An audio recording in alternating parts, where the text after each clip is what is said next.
आवाज कमी जाज गड़बड़ा अप डाउन करे कमरिया दुखा पकल तो पकला आवाज कमी जाज गड़बड़ा अप डाउन करे कमरिया न मन ना पिराई अच्छा न मन ना पिराई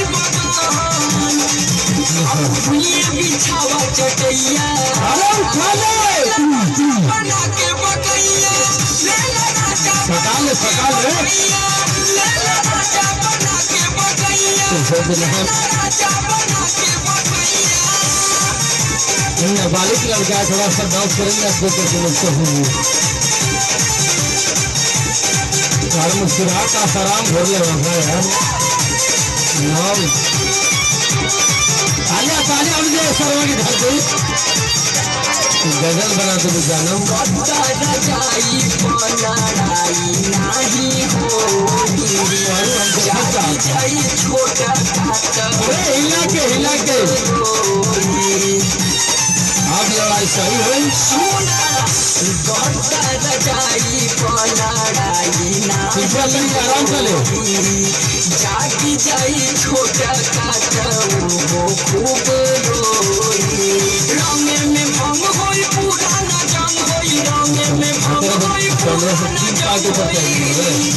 तनी बतियाला मन मोरे सैया कैसे है सैया बना के बकैया ले ला राजा बना के बकैया ले ला राजा बना के बकैया ले ला राजा बना के बकैया गुड डांस तो खातिर अब बकैयो बने के तैयार है हिला के न कहिया पियावा विभाकर साकर हिलो ताटे ऊपर नीचे के जगहिया बाटे सगरों से सुपर कैसे सराव में तो भोग रहा है पियावा विभाकर साकर हिलो ताटे ऊपर नीचे के जगहिया बाटे सगरों से सुपर हमर बुझाए